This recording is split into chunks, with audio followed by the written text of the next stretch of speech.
Assalamualaikum, halo anak soleh dan soleha. Bertemu lagi dengan Bu Firda pada mata pelajaran PLBJ. Hari ini kita akan mempelajari tentang permainan galasin dan keripik jengkol khas Betawi yang akan kita bahas pada video berikut ini. Sebelumnya, mari bersama-sama kita mengucapkan basmalah terlebih dahulu. Bismillahirrohmanirrohim. Disimak baik-baik ya video pembelajarannya. Pertama, yang sama-sama akan kita bahas adalah permainan galasin khas Betawi. Permainan galasin termasuk permainan tradisional. Adapun permainan tradisional adalah permainan yang dimainkan pada zaman dahulu. Galasin sendiri biasa disebut juga dengan gobak sodor, adalah sejenis permainan daerah dari Indonesia yang saat ini semakin jarang dimainkan anak-anak. Permainan ini adalah sebuah permainan kelompok yang terdiri atas 2 kelompok, di mana masing-masing kelompok terdiri atas 3 sampai 5 anak. Inti permainannya adalah menghadang lawan agar tidak bisa lolos melewati garis ke baris terakhir secara bolak-balik. Guna meraih kemenangan, seluruh anggota kelompok harus secara lengkap melakukan proses bolak-balik dalam area lapangan yang telah ditentukan. Menurut sejarah, permainan galasin atau gobak sodor terkenal di wilayah Pulau Jawa. Banyak yang mengatakan bahwa permainan ini berasal dari daerah Yogyakarta. Nama gobak sodor berasal dari kata gobang dan sodor. Kata gobang artinya bergerak dengan bebas, sedangkan sodor artinya tombak. Dahulu kala, para prajurit mempunyai permainan yang bernama sodoran sebagai latihan keterampilan dalam berperang. Sodor ialah tombak dengan panjang kira-kira 2 meter tanpa mata tombak yang tajam pada ujungnya. Permainan galasin biasanya dimainkan di lapangan bulu tangkis dengan acuan garis-garis yang ada, atau bisa juga dengan menggunakan lapangan segi 4 dengan ukuran 9x4 meter yang dibagi menjadi 6 bagian. Garis batas dari setiap bagian biasanya diberi tanda dengan kapur. Anggota kelompok yang mendapat giliran untuk menjaga lapangan ini terbagi 2, yaitu anggota kelompok yang menjaga garis horizontal dan garis batas vertikal. Berikut ini adalah nama lain permainan galasin dari berbagai daerah.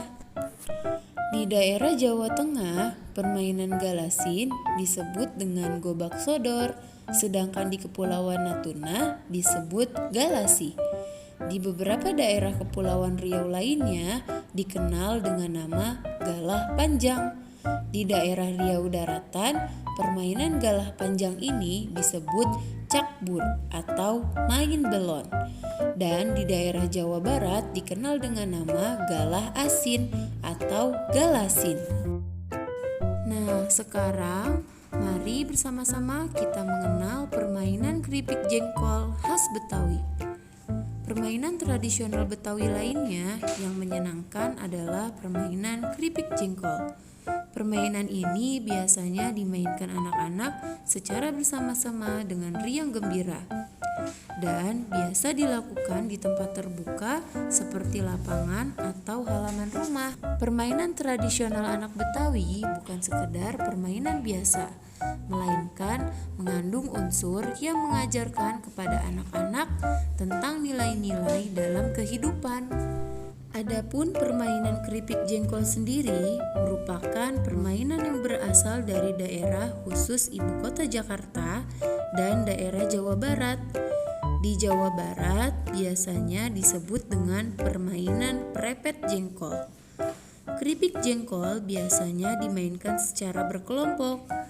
Anak laki-laki ataupun perempuan dapat memainkan permainan ini. Biasanya satu kelompok berisi 3 sampai 4 anak. Permainan keripik jengkol dilakukan dengan cara saling membelakangi. Kemudian kaki kanan saling dikaitkan dengan kaki anggota lainnya. Kita dapat memegang tangan teman kita supaya tidak terjatuh. Permainan keripik jengkol sendiri memiliki daya tarik, yaitu tidak ada yang kalah ataupun menang, karena hanya dijadikan hiburan dan kesenangan. Permainan ini juga bertujuan untuk melatih kemampuan motorik kasar, ketangkasan fisik, dan kemampuan bekerja sama. Permainan keripik jengkol juga memiliki manfaat yang berguna bagi tubuh seperti berikut ini. Yang pertama, melatih keseimbangan para pemain. Yang kedua, melatih kekompakan antar pemain dalam satu kelompok. Yang ketiga, melatih kekuatan kaki para pemain karena kaki sebagai penopang dalam permainan. Jika kaki para pemain tidak dapat menahan, maka para pemain akan jatuh. Yang keempat, melatih kecerdikan agar kaki para pemain tidak mudah terlepas supaya pemain tidak mudah terjatuh. Dan yang kelima, melatih kelincahan tubuh karena para pemain harus meloncat-loncat sambil berputar. Sekarang, mari bersama-sama kita menyaksikan dan menyimak cara bermain galasin dan keripik jengkol khas Betawi. Ibu sudah menyiapkan link pada description box video ini. Silahkan kalian cek dan klik linknya ya untuk membuka videonya. Baik anak-anak, sampai di sini dulu pembahasan kita hari ini. Semoga dapat difahami dan semoga bermanfaat. Tetap semangat ya belajarnya. Wassalamualaikum warahmatullahi wabarakatuh.